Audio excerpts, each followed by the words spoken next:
kulalamika kuhusu ukombozi wetu. Lingekuwa jambo dogo, kila mwanadamu analoliweza, usingekuja Yesu kutukomboa. Utoaji wa mpango ni mada pana sana na ngumu kiasi,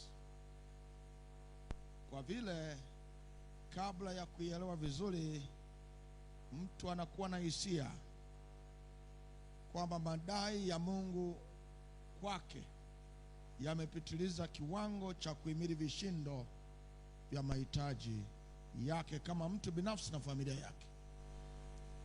Hisia hizi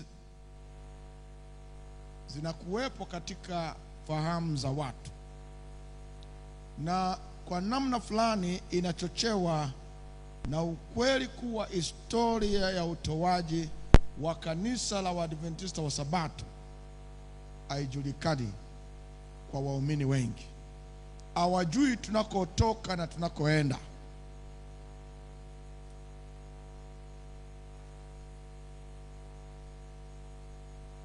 Na wengi wasiona nuru ya kutosha katika utoaji wa mpango bado wanapungukiwa pia na historia ya ukuaji wa nuru na mafundisho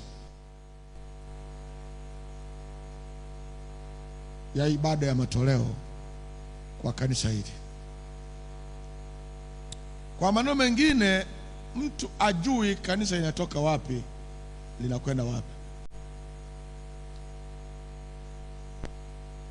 Kwa mfano, Israeli wanapoingia katika nchi ya Kanaani, Bwana alikuwa ana jukumu la kuwaondoa wenyeji wa nchi hiyo na kuwapatia wana wa Israeli nchi ya Kanaani. Pamoja na jukumu hilo, aliwaambia katika Kutoka 23 na fungu la 30, aliwaambia wanapoingia nchi ya Kanaani, ili uelewe, ndio Kanaani, ndio Kanaani. Na sasa wana wa Israeli wanaingia Kanaani,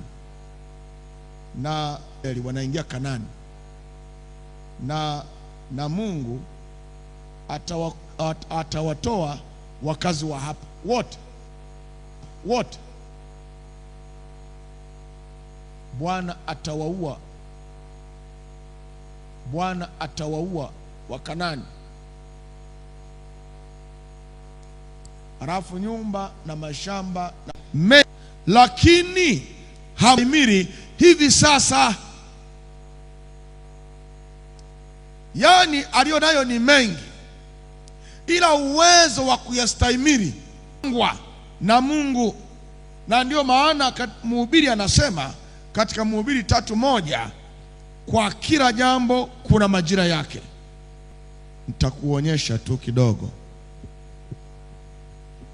Fungua Yohana 6. Alafu uambie yote au mengine ubaki nayo mpaka watakapokuwa wamekomaa. Naamini umefika. Hapa kuna wanafunzi, kuna watu wanamfuata Yesu. Nataka umechanganyikiwa.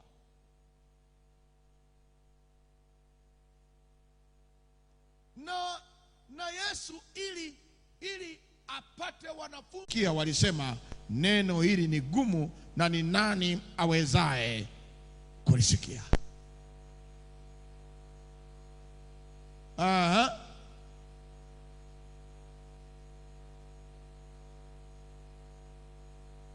Fungu la 66, kwa ajili ya hayo wengi miongoni mwa wanafunzi wake wakarejea nyuma wasiambatane naye tena.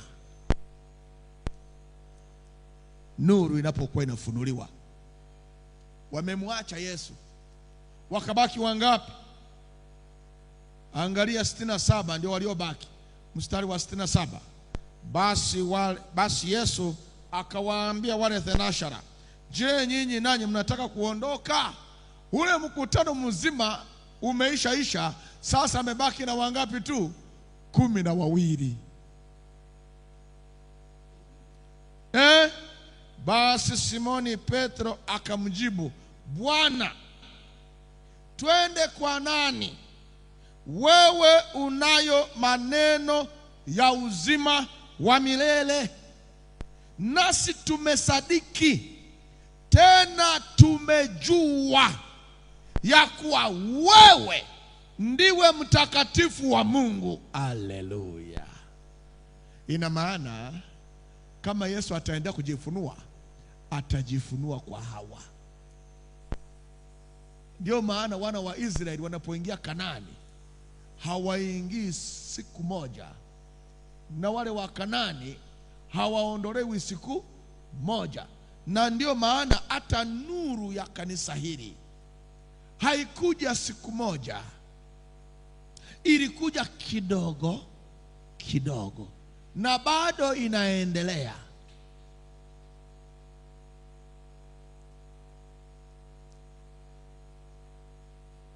Takupa mfano.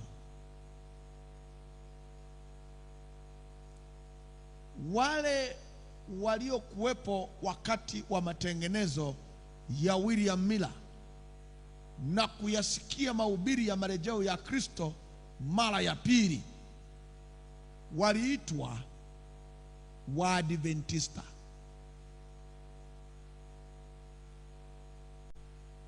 Hawakuitwa Waadventista wa Sabato. Waliitwa Waadventista, na ibada zao waliziendesha Jumapili. Wote hawa kina Mama White na wengine. Lakini maandiko yanaonyesha mwaka 1845 katika mji wa Washington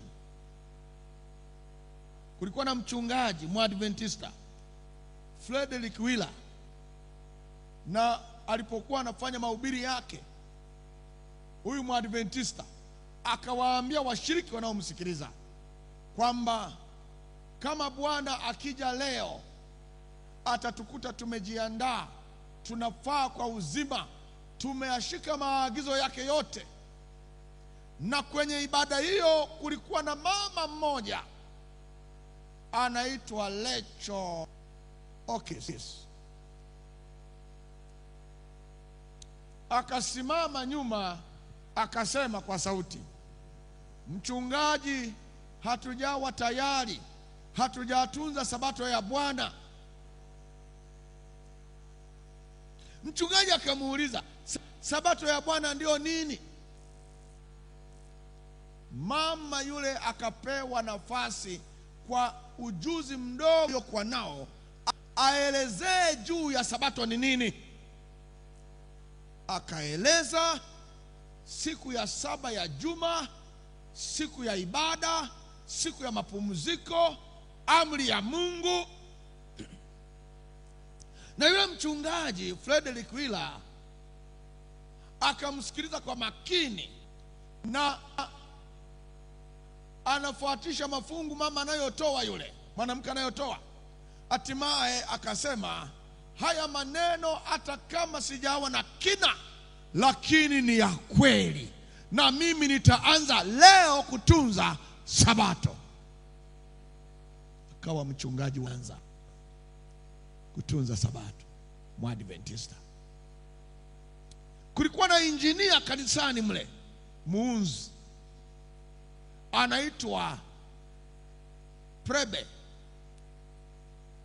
Yeye na mchungaji Frederick Wheeler wakaandaa kijizuu, kipeperushi kinachozungumzia sabato. Wakaviandaa vingi, vikatawanywa.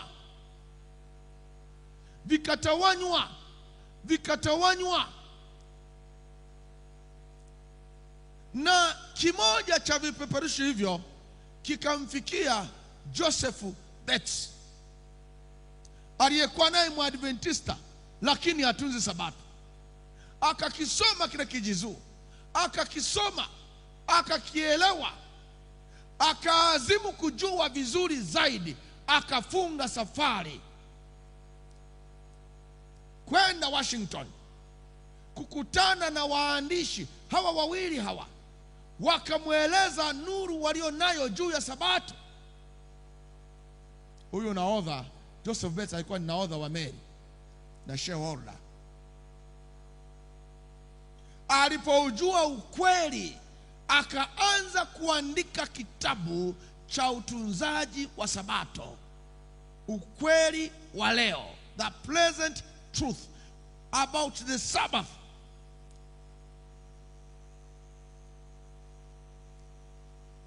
Akauza meli.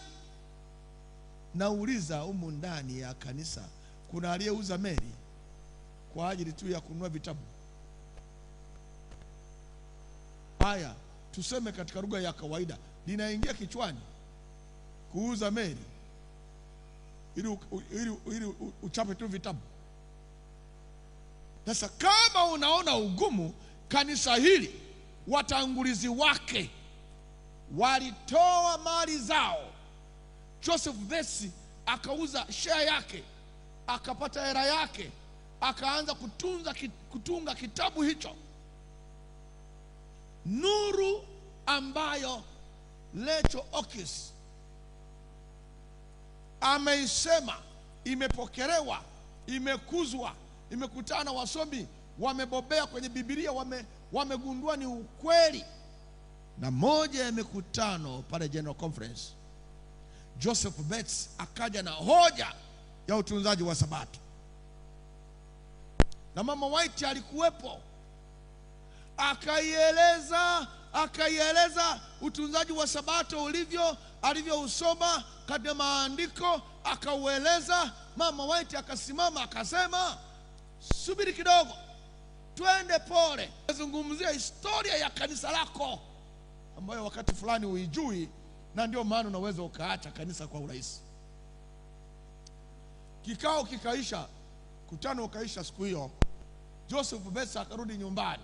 Sasa ukisoma kitabu kilichoandikwa na mwanahistoria wa kanisa hili, yule mtu wa Mungu alienda moyoni akuridhika, akawa anasema, huyu tumesema ni nabii, sasa mbona ukweli huu haujui juu ya utunzaji wa Sabato? Mbona hajui?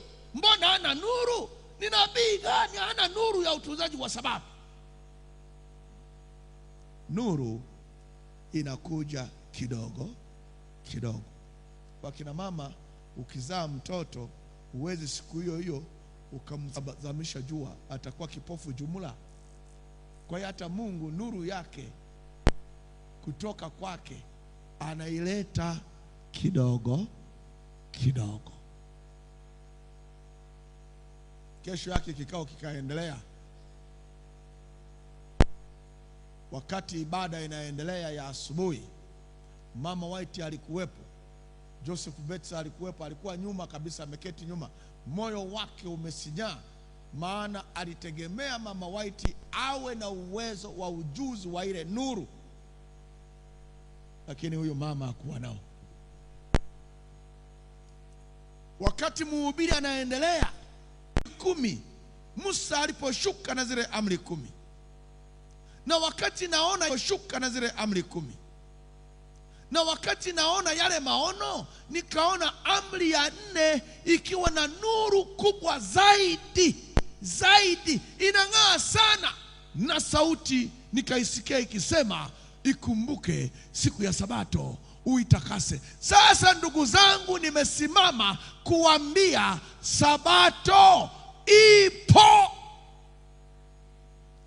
Joseph Bates akakurupuka kutoka nyuma, naye akaja na anapiga kelele, huyu mama ni nabii, maono yake ni ya kweli, ni nabii. Sikiliza, usiku alienda akisema sio nabii. Kwa kuwa Mungu anafunua nuru kidogo kidogo. Ninajua kinachotatiza kanisa. Kanisa alijui historia yake. maana watu wengine wamebatizwa jana. Kwa hiyo historia ya kanisa hili haijui. Tunatoka wapi, tunaenda wapi hajui. Nuru ya Sabato ikaingia, na ndio maana basi walikuwa wanaitwa Waadventista. Sasa wakaongezewa kitu kingine, Waadventista wa Sabato.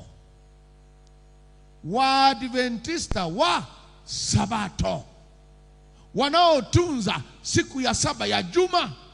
Waadventista maana yake wanamsubiri Yesu mara ya ngapi? Ya pili. Lakini pia wanatunza ibada ya Bwana Mungu ya siku ya saba ya juma.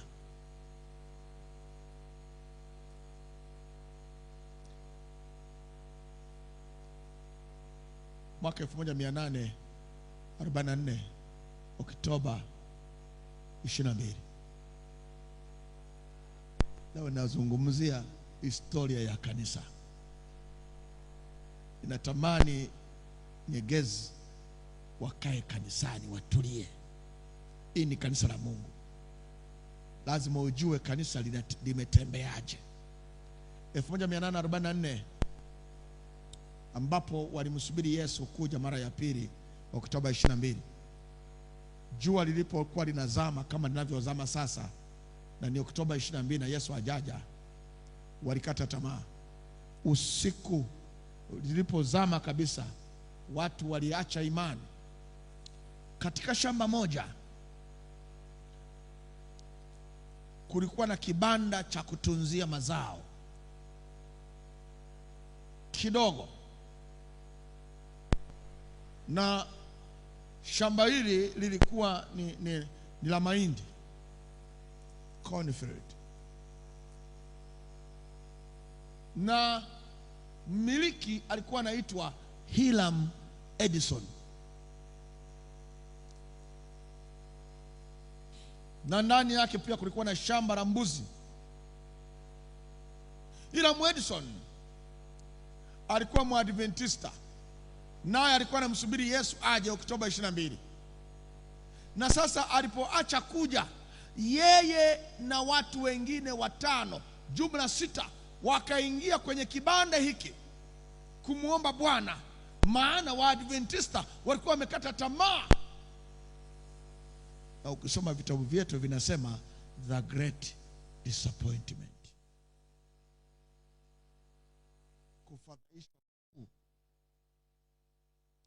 Wakaomba mpaka usiku wa manane, na ilipofika usiku wa manane, ndani ya kibanda hiki cha gara ya mazao, amama alikuwa anatunza mazao yake, nuru kuu ikaingia, na kila aliyekuwa ndani katika maombi akasadikishwa kwamba hajapotea.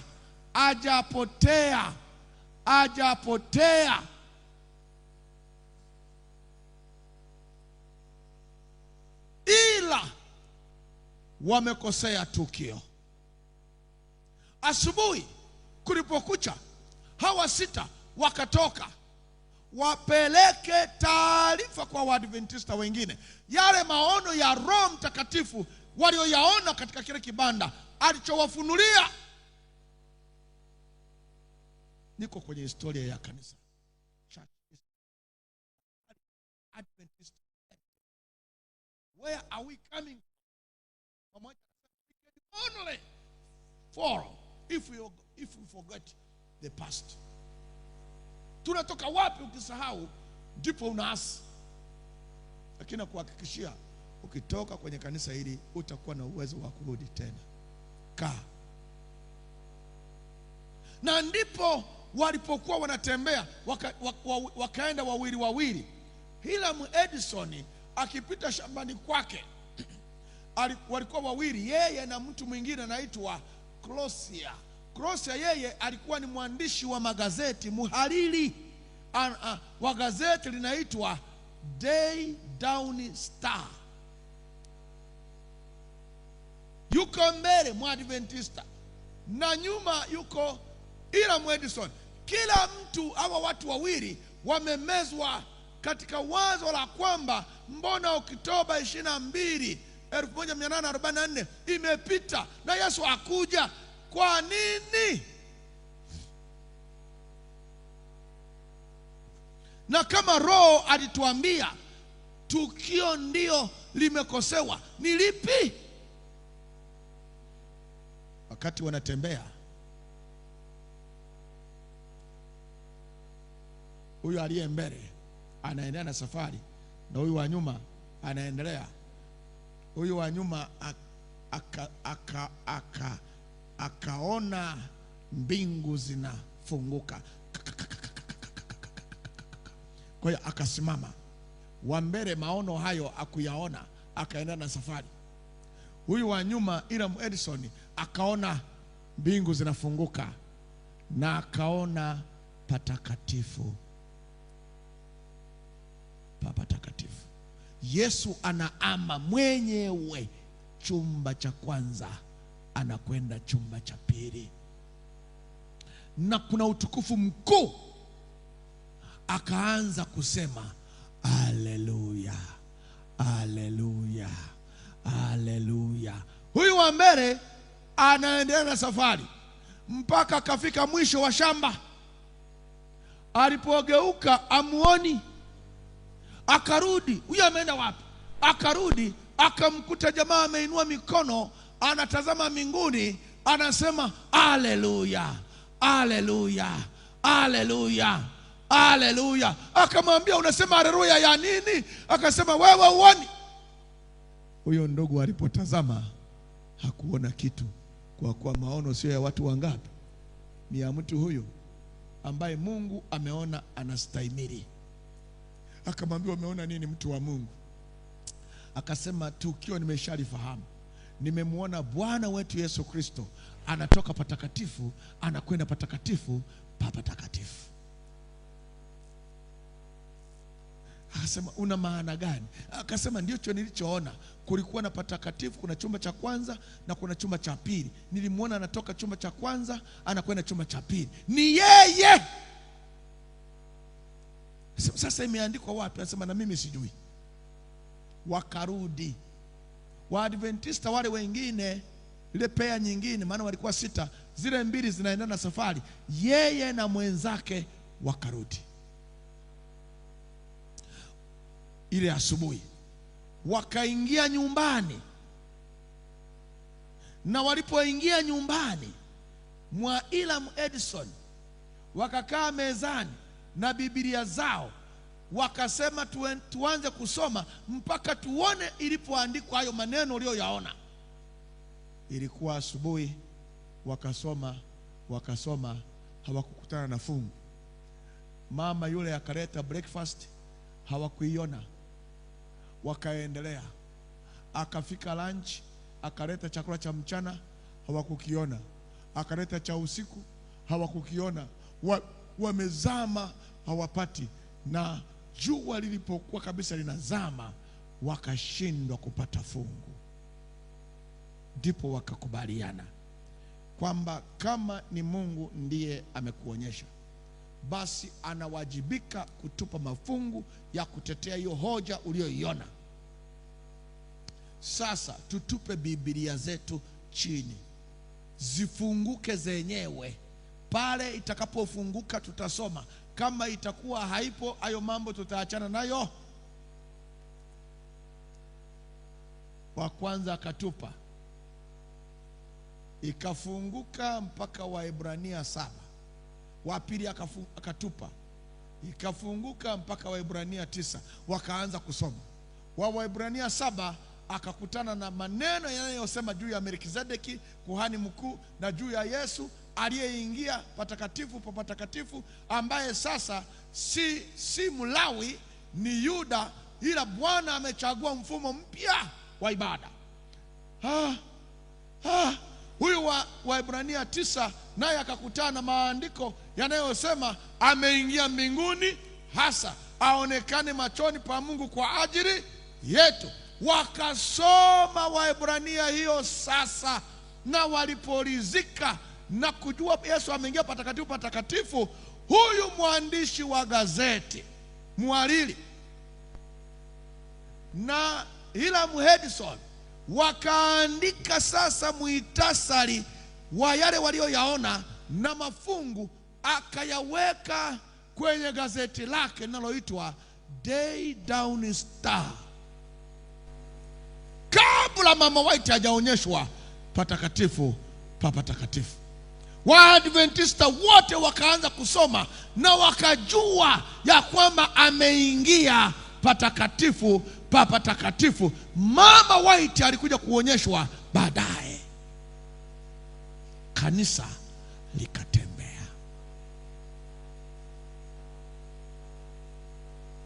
Linatoka wapi? Kwa sababu hiyo, moja ya mgogoro uliokuwa na likabili kanisa wakati huo ilikuwa ni pesa za kueneza habari njema. Ndio ilikuwa mgogoro. Ulikuwa mgogoro. Na Yesu alikuwa amesema Roho Mtakatifu akifika atawatia kwenye kweli yote. Na kwa hiyo nuru ya kanisa hili ingeliongezeka na kukua, na ukweli tulio nao ungalikuwa endelevu. Na Mama White anaandika baadaye,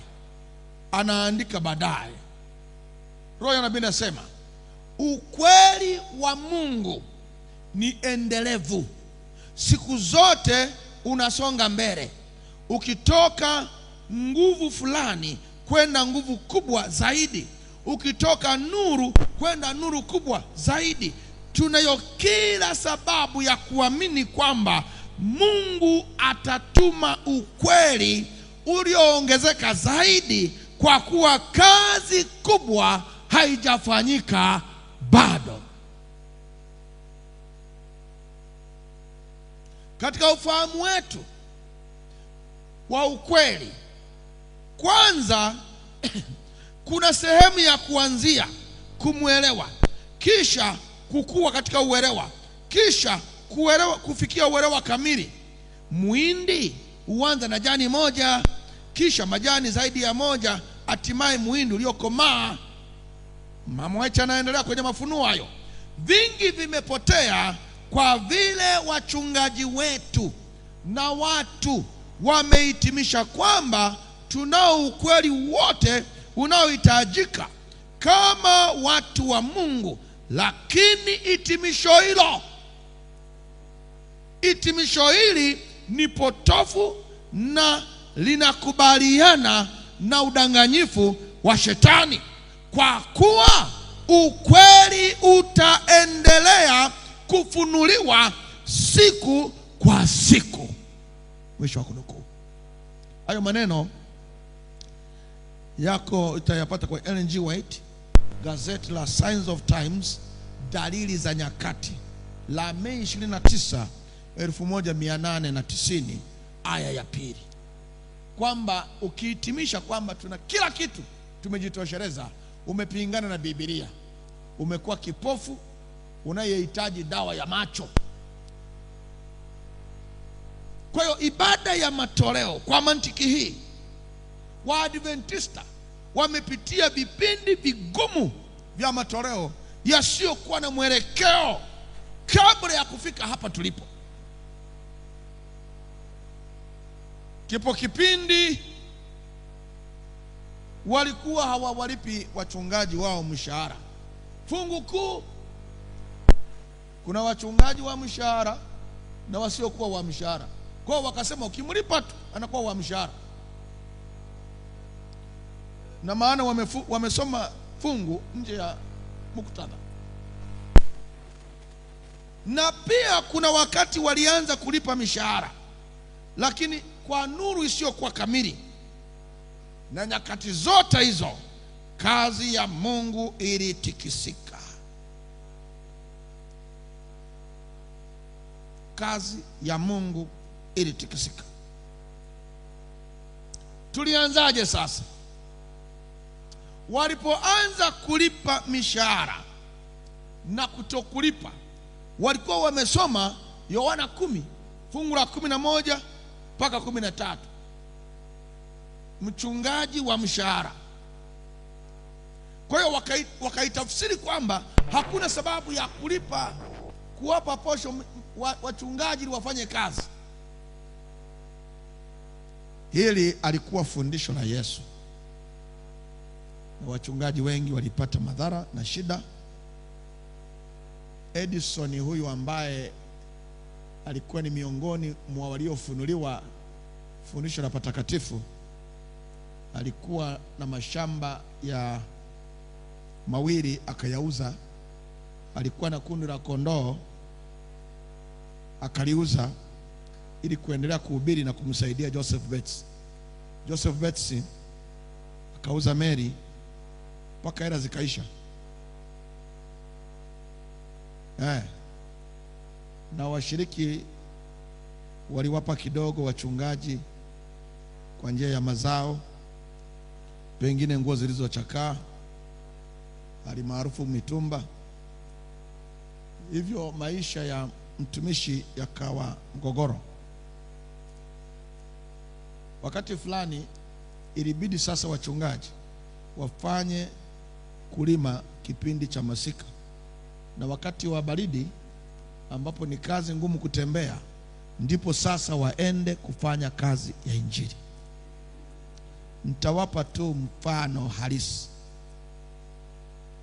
Mwadventista na mchungaji mmoja mwaka 1856 anaitwa John Norton Andrews,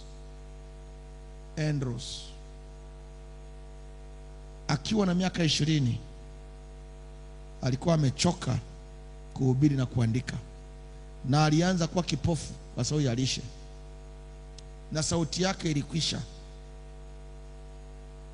Na anaandika baadaye kwamba hatukutumaini kuishi kipupwe kingine. Na mchungaji mwingine anaitwa John Robro, yeye alikuwa akifanya kazi ya uchungaji na useremala. Hawa wawili walikuwa wamechoka mno na kukata tamaa, wakakubaliana kuacha kazi, wakaenda Waukoni, Iowa kule Amerika. Kulikuwa na maeneo watu wanakwenda kulima, wakaenda kulima, wakaacha.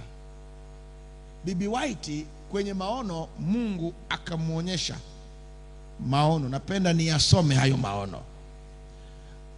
Akamuonyesha ya kwamba kuna watumishi wangu wawili mashuhuri wameacha kazi, Robro na Andrews, na sasa na kutuma ufunge safari ukawarejesha. Mgogoro ulikuwa ni nini? Hawana cha kujikimu. Fungu kuu, unajua ukisoma mafungu mchanganyiko unaweza pia ukajitia kitanzi.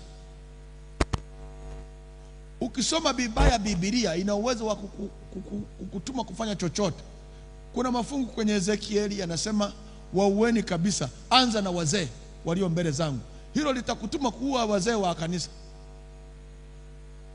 maana linasema anza wazee.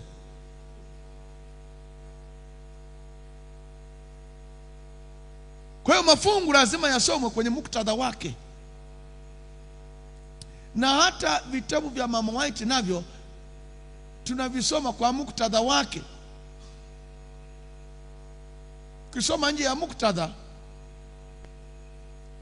utahama kwenye ukweli. Kwa mfano, moja ya nukuu alizo nazo inasema msinunue baskeli, maana kununua baskeli ni anasa. Sasa nawauliza, sasa hivi baskeli nao ni ya kuzungumzia?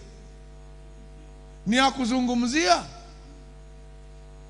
Kwa ukumbe unaweza ukasoma fungu nje ya muktadha, ikiwemo na matengenezo ya vyakula. Unaweza ukahama kwenye muktadha mpaka ukafanya vipande vya nyama vikae kati ya Yesu anayeokoa na mwanadamu aliyekosa, kukae vipande vya Mungu aliyekosewa na mwanadamu aliyekosa, hapa katikati yupo mwanadamu Kristo Yesu, ndiye mwombezi pekee. Hakuna vipande vya nyama wala samaki wala nini hapa katikati.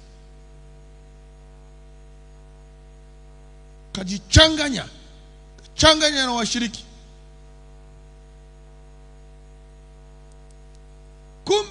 Kumbe hilo ni fundisho letu, lakini umelipeleka isivyo kwa kuhama kwenye muktadha. Na kwa kusema hivi, sina encouragement juu ya jambo hilo, maana nikitaka kulifundisha nitachukua muda wa kutosha kulifundisha vizuri, ili msifanye makosa. Baba mmoja baada ya kufanya makosa, sasa afya ilikuwa mbaya, na sasa ameenda hospitali, na hospitali zenyewe sio zile zinazojua haya matengenezo tunayoyafundisha sisi. Wakamwambia mwambie akale nyama, asipokula nyama sasa ataondoka. Na kumletea nyama, akasema siwezi kurudi kwenye dhambi. Sasa tufanyeje tumuokoe huyu mchungaji? Basi sasa hatakuwa na njia ili tumuokoe, aje ajifunze vizuri, afanye matengenezo kwa usahihi, maana ukikosea matengenezo pia unakuwa mfano mbaya kwa wanaofanya matengenezo. Basi akili zikaja kwamba tusage nyama. Tukasaga nyama nyingi tu na unga wa lishe, katengenezewa baba wa watu, akaletewa ili anywe uji. Alipokunywa akasema, mchungaji, yani uji ni mtamu ni mtamu.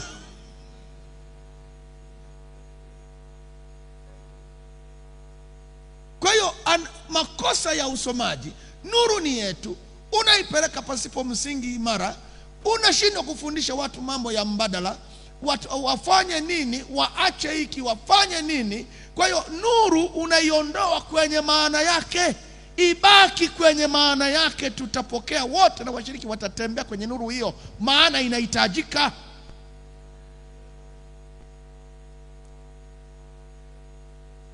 Sasa mwingine amefanya matengenezo ovyo, na tukisema tufundishe unakuwa mkali. Haya, akikosa maharage na nini anakula ugali kwa chumvi. Sasa huu ugali kwa chumvi si ni mbaya zaidi kuliko hata anayekula manyama? Na nyinyi wachungaji mwe mnafundisha nuru yetu vizuri. Mwingine amekuwa mkali kwa familia. Sasa akiondoka, mama mchungaji anatembea nyumba kwa nyumba,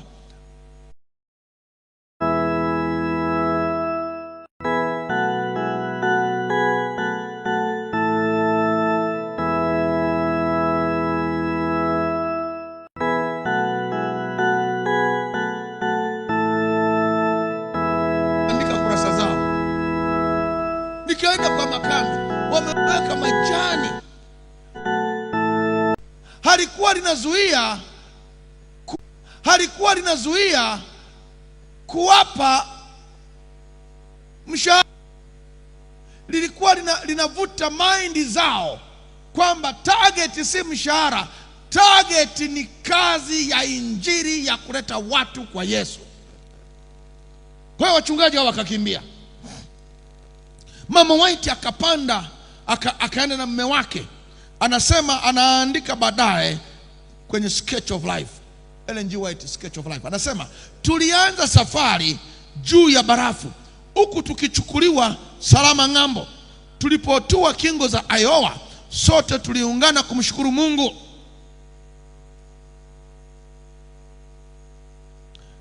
Tulifika Jumatano usiku, tukakaribishwa kwa ubaridi.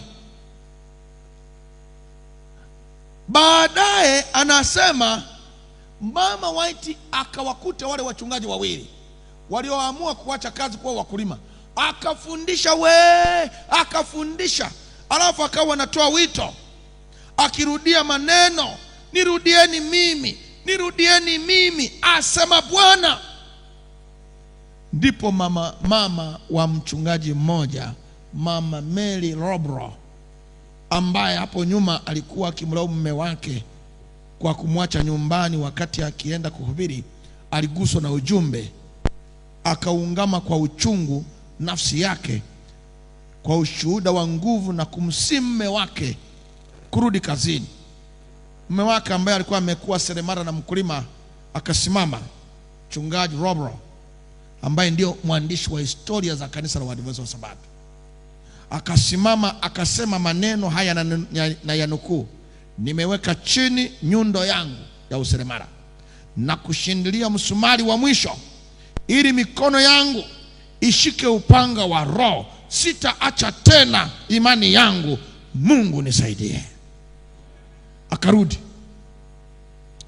James John Andrews, hakuna mahali panapoandika namna alivyorudi. Yeye alirudi tu, alinyamaza tu. Alikuwa ameazimu kuacha kabisa, lakini baada ya Bwana kumsii, mama wote ameshaondoka, ndipo alipoamua kurudi. Kijana huyu, nyinyi hapa mjini mnasikia kwamba kanisa la Wasabato lina chuo kikuu kule Amerika kinaitwa Andrews University. Hilo jina ni la huyu ndugu ambaye Mungu alikuwa amempa karama ya ujuzi wa Biblia. Na James White na mama White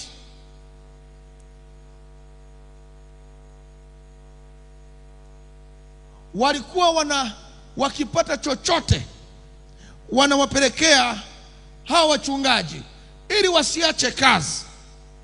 Kwa hiyo swala zima la kukidhi familia zao lilikuwa gumu mno.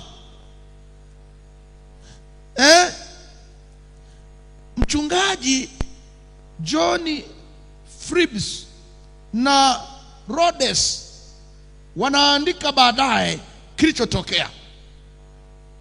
Walitoa taarifa kupitia gazeti la Review and Herald kwamba wakati ni mgumu, nini kifanyike? Tumekutana na ndugu wengi wakizungumzia shida ile ile, wakisema nataka kusaidia lakini siwezi kwa sababu huu ni wakati mgumu, sina chochote.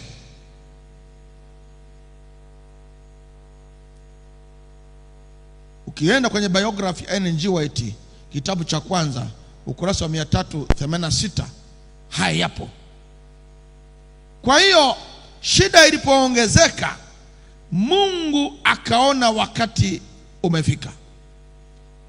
Mama White akiwa anafikiri juu ya shida hii, Bwana akamletea maono.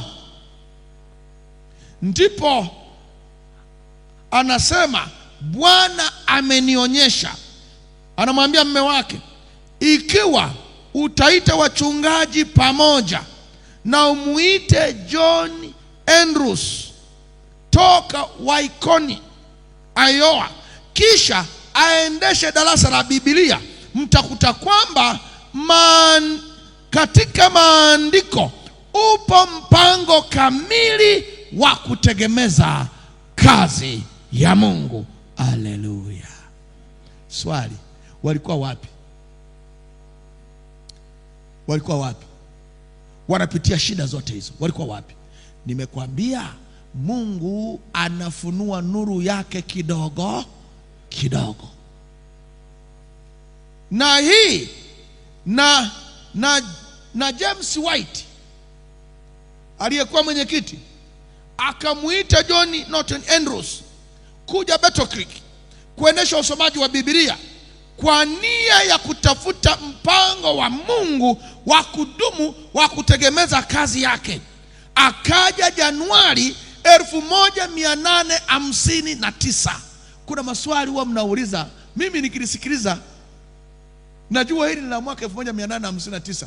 Ninakutazama usoni, ninagundua mchungaji wako hajakufundisha historia ya kanisa lako.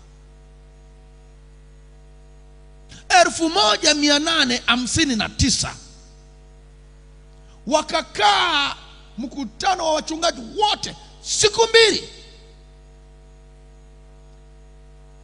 South Nyanza tunahitaji mkutano wa wachungaji, wakae wajadiliane kwa nini mapato hayafanani na washiriki walio South Nyanza. Mkifanya hivyo hamtakuwa wa kwanza. kanisa la Tanzania, majimbo yote ya Ntuku kuanzia NTC wakae wajadiliane kwa nini wako hivyo walivyo.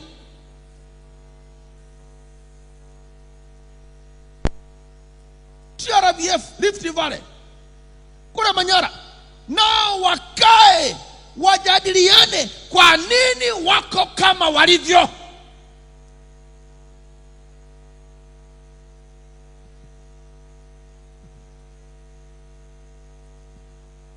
North Mara Field wakae wajadiliane, madini yote yako huko Mara, kwa nini wako kama walivyo.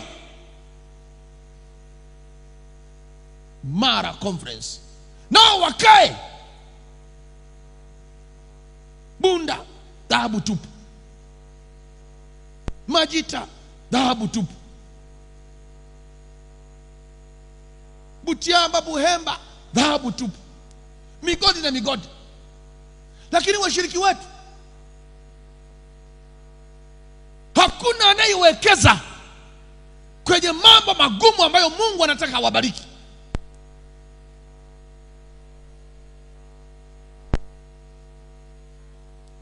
Nini kinawashinda? South Nyanza wakae, jiji lote hili la Mwanza, jiji la Mwanza, jiji la Mbeya, jiji la Dar es Salaam, majiji haya makubwa, maana kuna majimbo wana majiji, Mwanza ikiwemo South Nyanza. TRVF Arusha, jiji liko hapa la kitalii, watalii wamejaa, lakini washiriki wetu wamebaki kuwa omba. Nini kimekosewa? Nini hawajaambiwa? Nini wanadanganywa? Unajua, tunapomsubiri Yesu, tunamsubiri Yesu mara ya pili tukifanya na kazi zetu sisi wenyewe, tukiwekeza. Acha kubweteka.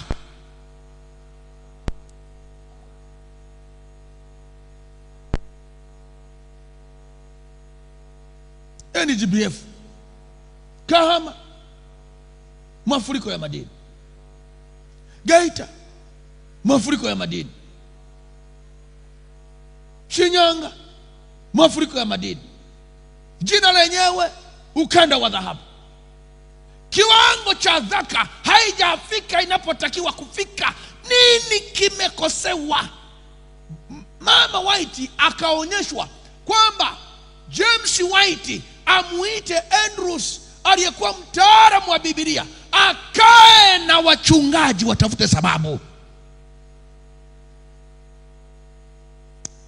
Na washukuru TRVF, maana tunapotoka tu hapa tunakwenda TRVF ambapo wazee wote watakuwa hapa wa kanisa, makarani wote watakuwa hapa, mashibashi wakuu wote watakuwa hapa, watunza hazina wote watakuwa hapa, wakuu wa uwakili, wakuu wa majengo, kamati ya uwakili watakuwa hapo, jimbo zima watakuwa Beroya. Sababu ya msingi, tumeitana mwenyekiti wao mchungaji Mutaki na katibu na treasurer na mkurugenzi wa wakili, wakaona kwamba hiyo mashine lete hapa, tunataka tupate sababu kwa nini tuko hivi vilema.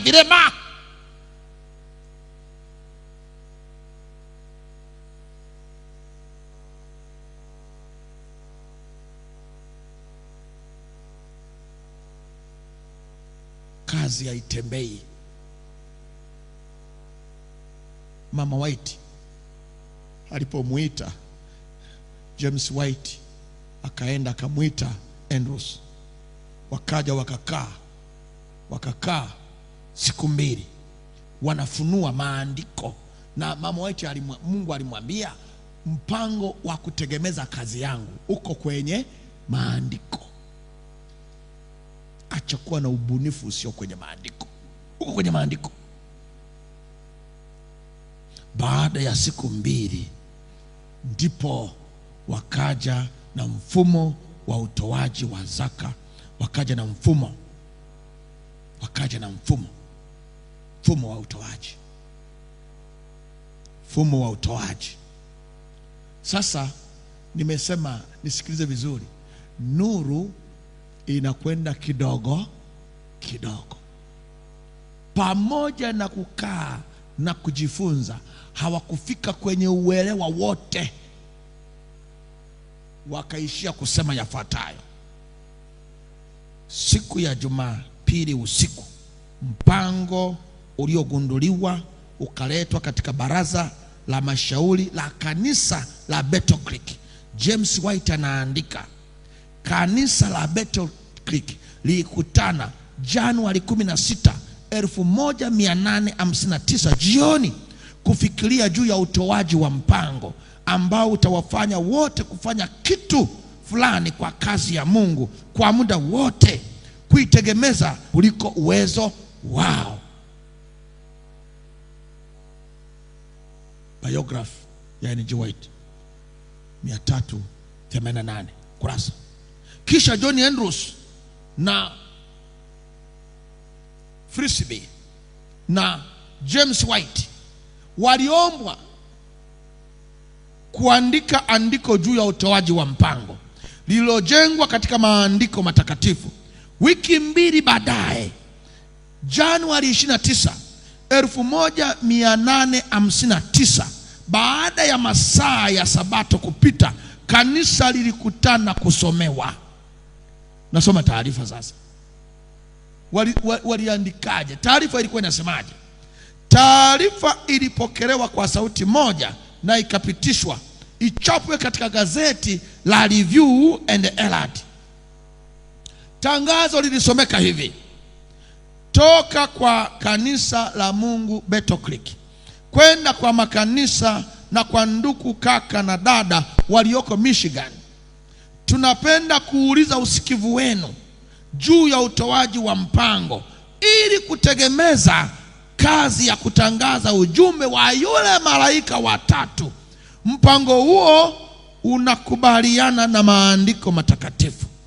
Walichunguza maandiko ya Agano Jipya na wakakusanya mafungu yote yaliyoonyesha ya kwamba yanaweza kuwasaidia kufanya kazi ya Mungu, na fungu lao kuu likawa Wakorintho wa kwanza sura ya 16 na fungu la 2. Sasa sikiliza nuru inavyopanuka. Kwa mara ya kwanza walipoanza utoaji wa mpango, hawakuanza wakijua kuna moja ya 10. Hawakujua moja ya 10 kama ipo na moja ya 10 kama ipo. Walianzaje? Wakafanya azimio kama ifuatavyo: toka katika kila pato la dola 100, wanaume kati ya miaka 18 mpaka 60 kila siku ya kwanza ya juma wataleta katika hazina kati ya senti 5 hadi 25. Uelewe nuru bado hapa, walikuwa bado, ila wameanza. Haya, wanawake kati ya miaka 18 mpaka 60 wataleta kati ya senti 2 hadi 10 kila siku ya kwanza ya juma. Vijana wa kiume na wa kike wataleta kati ya senti 1 hadi 5 kila siku ya kwanza ya juma. Halo, nini kilikuwa kimepungua? Kilichokuwa kimepungua ni hiki: walisoma tu Agano Jipya, kwa kuwa wakati ule walikuwa hawajawa na imani juu ya Agano la Kale na mambo yake. Mpango huu, ingawa ni nuru ndogo sana na ina makosa ya kimaandiko, lakini uliweka mzigo wa kazi kwa kila mshiriki. Tangu mwanzo uliitwa utoaji wa ukarimu, systematic benevolence. Na kanisa la Mungu la Waadventista Sabato na wachungaji wenzangu walio hapa, niwaagize tu mwe mnafundisha hawa washiriki, mnawabatiza na kesho na Jumamosi mtabatiza. Sasa unayembatiza Jumamosi anajua Na wengine hapa ni kama naongea mambo mapya, mashikoro mageni, kwa sababu kazi ya mchungaji ni kurudia na kurudia na kurudia, ili washiriki wajue ramani wanatoka wapi. Kwa hiyo walitumia kwenye uelewa tulio nao. Waadventista wa Sabato hawakuelewa utoaji kamili kwa muda wa miaka nyingi, zaidi ya miaka 20, bila kuelewa vizuri. Lakini njia hii ilisaidia kueneza injili ulimwenguni vizuri zaidi kuliko hapo awali. Utoaji wa mpango ulikubaliwa na Ellen G. White. Yeye aliunganisha. Bwana sasa akaona wamekomea hapo, na yeye anatakiwa aanzie walipokomea. Yeye akawafunulia ya kwamba waende wasome Malaki na zaka na sadaka. Na kwa hiyo mwaka Juni 1859 akaandika, na alionyeshwa kwamba utoaji wa mpango unampendeza Mungu. Na alionyeshwa nyuma katika siku za mitume, na nikaona kwamba Mungu alizindua mpango huu kwa njia ya Roho Mtakatifu, na kwamba kwa karama ya roho ya unabii anawashauri watu wake kuhusu utoaji wa mpango. Na Januari 1861 aliandika katika Shuhuda kitabu cha kwanza chini ya kichwa kilichosema utoaji wa mpango. Aliandika hivi: usimwibie Mungu kwa kumzuilia zaka. Sasa ile iliyokuwa nuru ndogo mno sasa imepanuka, kwa kuwa Mungu analiongoza kanisa hatua kwa hatua. Na wakati huo kulikuwa hakuna kuweka tofauti kati ya zaka na sadaka. Hitaji lao lilikuwa ni fedha. Miaka iliyofuata sasa ndipo Ellen G. White aliandika juu ya zaka na sadaka, na akatoa humo udhibitifu wa utoaji wa mpango kwa maneno haya: utoaji maalumu wa zaka umejengwa juu ya kanuni ya kudumu kama amri ya Mungu. Mpango huu wa utoaji wa zaka ulikuwa mbaraka kwa Wayahudi, vinginevyo Mungu asingaliwapatia. Hivyo hivyo utakuwa mbaraka kwa wale watakaotekeleza mpaka mwisho wa wakati. Mpaka mwisho wa wakati. Ndipo mwanatheolojia mwingine ambaye sasa alianza kusoma kwa kina, anaitwa Carnlight, alionyesha kwamba ikiwa kila mshiriki atatoa matoleo yake kulingana na Biblia, basi matoleo yataongezeka mara 4 ya mapato yao ya wakati ule. Kisha katika kikao hicho kikaamua yafuatayo. Kikaamua yafuatayo. Nuru imeshapanuka sasa. Mkutano wa GC ukaamua yafuatayo. Ilikuwa ni mwaka 1876, miaka 20 baadaye. Baada ya mahangaiko yote, sasa wanaamua yafuatayo.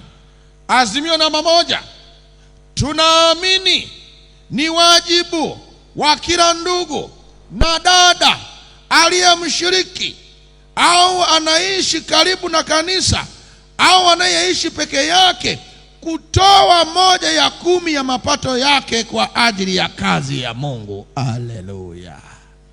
Nuru sasa imepanuka. Imetoka kwenye asilimia ambayo haikuandikwa. Sasa wameanza maandiko. Sasa nuru, Mungu ameipa nuru kubwa kanisa. Azimio namba 2: tunawaagiza wachungaji wote kuliweka mbele ya washiriki na waumini jambo hili, kila mmoja wao alitekeleze.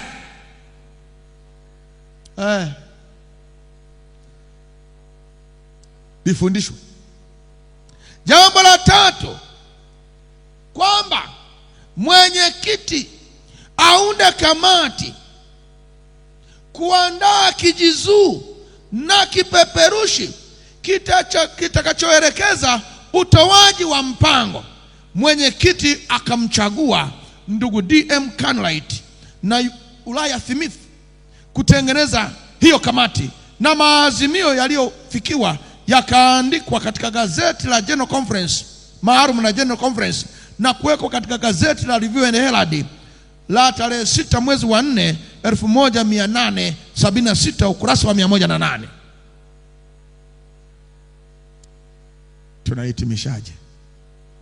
Mpaka leo ilikuwa nafanya historia, church heritage.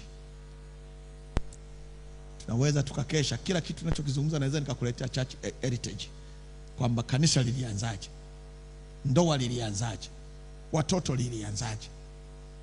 Kwa leo nilikuwa nimelenga matoleo, lakini nataka pia nikujulishe ya kwamba sabato ilianzaje, nani alileta, na ili niwaonye pia kwamba mnapowaona wanaume na wanawake sasa, hiyo sabato iliyokuwa inatunzwa tangu wakati ule mwanadamu alipoumbwa, alafu hapa katikati ikachafuliwa, na baadaye wakati wa zama za giza ikaharibiwa, bado kwenye matengenezo makuu aliye introduce na kuizungumuza kwa kanisa la Waadventista wa Sabato bado alikuwa ni mwanamke, kuonyesha ya kwamba uwe na tahadhari na kazi ya Mungu. Kama hujui historia, tulia ndani ya kanisa, Bwana atakuvusha salama. Bado ibada ya matoleo ya kanisa la Waadventista wa Sabato inatoka mbali sana, katika safari ngumu yenye kukatisha tamaa, usomaji mwingi wa Biblia na maongozi ya Roho Mtakatifu, hatua kwa hatua mpaka hapa tulipo. Na kwa maneno hayo, kwa hivyo mambo mengi ambayo tunayawekea mashaka leo katika pango na kuwa na ukosoaji unaopotosha, kanisa liliwahi kukutana nayo na kuyatolea maelekezo kwa uongozi wa Roho Mtakatifu. Mungu ameliongoza kanisa lake toka mbali sana na wala hajaliacha. Ellen G. White ana haya ya kusema, anasema, Baba yetu wa mbinguni hakuanzisha utoaji wa mpango kujitajirisha mwenyewe, bali ili uwe mbaraka mkuu kwa mtu. Aliona kwamba mfumo huu wa utoaji wa mpango ndio mtu anaohitaji. Ellen G. White, Shuhuda kwa Kanisa, kitabu cha 4 ukurasa wa 405. Kwa hiyo jambo kuu ili ambalo nimelizungumza leo ni wito wa kwamba kanisa la Nyegezi lirudi katika utoaji wa mpango. Shetani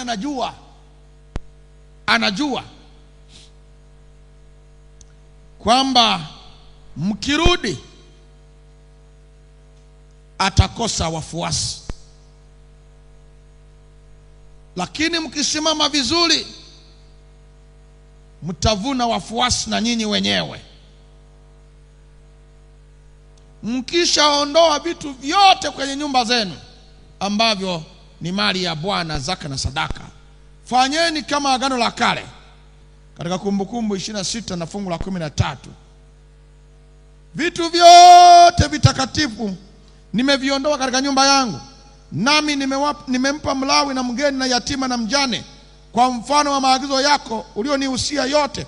Sikukosa maagizo yako yoyote, wala sikuyasahau. Hii ndiyo iwe tamaa ya kila mshiriki wa kanisa hili la Nyegezi la Waadventista wa Sabato.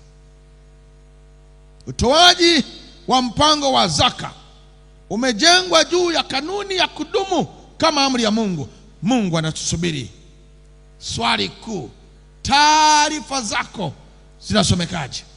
Taarifa zako zinasomekaje? Taarifa zako zinasomekaje? Bwana akusaidie kuzisahihisha. Bwana akusaidie kuzisahihisha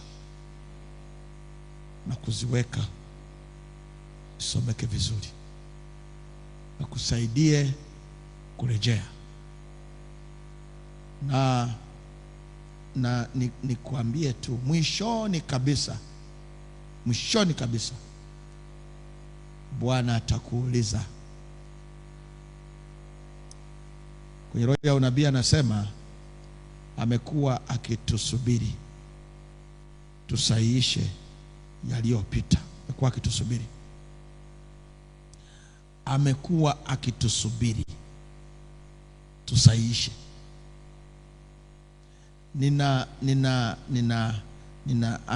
Anasema kabla Yesu hajasema mwenye kudhulumu, si ndivyo mlango wa rehema unavyofungwa? Mwenye kufanyaje? Unafungwaje mlango wa rehema? Yesu anatamka maneno gani? Mwenye kufanyaje? Tulia. Kwa nini anazungumza kudhulumu? Maana ni yeye aliyedhulumiwa zaka na zabihu. Kwa hiyo mlango wa rehema utafungwa na tangazo la uasi dhidi ya ibada ya matoleo. Jioni ya leo, kabla mlango wa rehema hujafungwa, ipo nafasi ya kusahihisha. Baada ya kusikia yote haya na kuona Mungu alivyoliongoza kanisa mpaka hapa tulipo, kama una mashaka yoyote, unasema kanisa la Mungu nimelitambua, kumbe linatoka kwenye nuru kwenda nuruni, na nitatembea sawasawa na Bwana atakavyoliagiza. Nitasimama kwenye andiko kwa habari ya matoleo. Sina mpango wa kurudi nyuma, nitasonga mbele. Simama kwa miguu yako mwenyewe. Kabla Bwana hajafunga historia, tunakotoka kumekuwa na historia. Niliwaahidi kwamba nitazungumzia historia ya tunakotoka. Nimezungumzia tu matoleo. Sabato nimeizungumzia kwa sababu ni ibada, na tunapokuja kwenye ibada ndipo tunakuja na matoleo yetu. Lakini marafiki zangu, jueni ya kwamba kwa habari ya matoleo, Mungu ameliongoza kanisa. Ulikuwa unajua ya kwamba waliwahi kuambiwa kati ya dola 100 utoe dola 5 mpaka 15. Bwana, nuru hii ipo ya kutosha. Na umeona azimio la General Conference la mwaka 1876 juu ya wachungaji. Umesema wachungaji wafanyeje? Wafundishe washiriki utoaji wa mpango. Kanuni yetu ya kanisa inasemaje kama mchungaji afundishi kabisa utoaji wa mpango wa ibada ya matoleo? Inasema kazi yake ikomee hapo, aondolewe kazini. Je, kama mambo hayo yanayoleta laana kwa watu wa Mungu, maana Maraki anasema wamelaaniwa, yanayoleta laana kasani hayasemwi, hao wanaosimamia wakomee hapo. Sasa nisikilizeni wazee wa kanisa, mmeangukiwa na jiwe kubwa, kwa sababu hiyo kanuni ya kanisa inasema msichaguliwe tena kama mzungumzii zaka na sadaka, na kama nyinyi kwenye jicho la kanisa hammo. Never trust them. Mungu hataki kanisa litoke alikolitoa. Anataka litembee, limalize kazi, limalize mwendo. Kwa hiyo swala la ibada ya matoleo ni tete, ni tata. Lazima lifundishwe kwa usahihi wake. Wengine wakiambia kufundisha, anakuja anasimama, mnaiba zaka, pumbavu, mmelaniwa.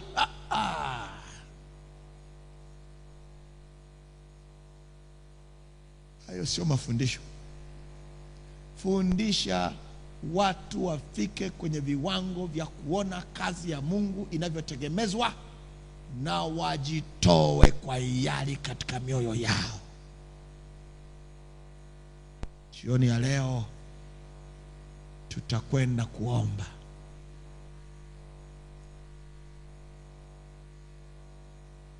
Ili Bwana aendelee kufunua. Siku niliyobakiza ni moja, na siwezi kuyamaliza niliyo nayo.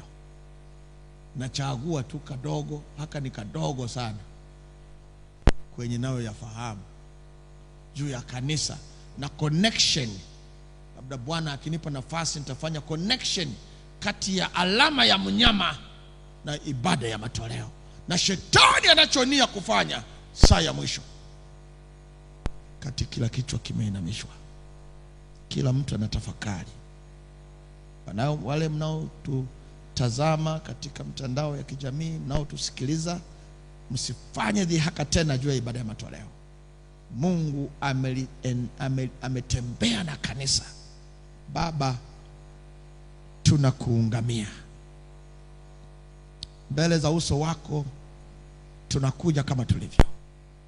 Tunapotazama ulivyoliendesha kanisa toka Edeni, ulizindua ibada ya matoleo. Adamu akiwa mwanadamu wa kwanza katika wanadamu wa duniani hapa waliopita kwenye viunga vya dhambi, akitoa mnyama wa kwanza, na kwa mnyama huyo ukamshonea nguo, kiwakilishi cha haki ya Kristo. Tafadhali wewe uliyefunua nuru hii kwa kanisa kidogo kidogo,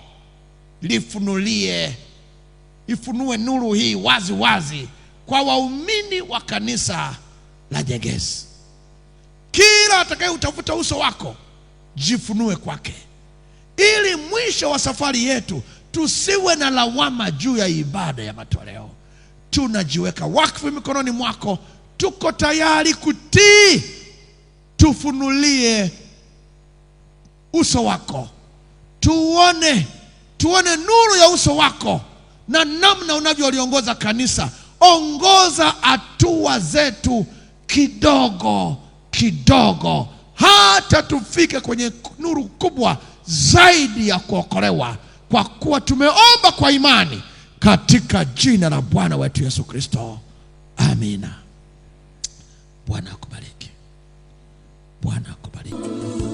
Lingekuwa jambo dogo kila mwanadamu analoliweza, usingekuja Yesu kutukomboa.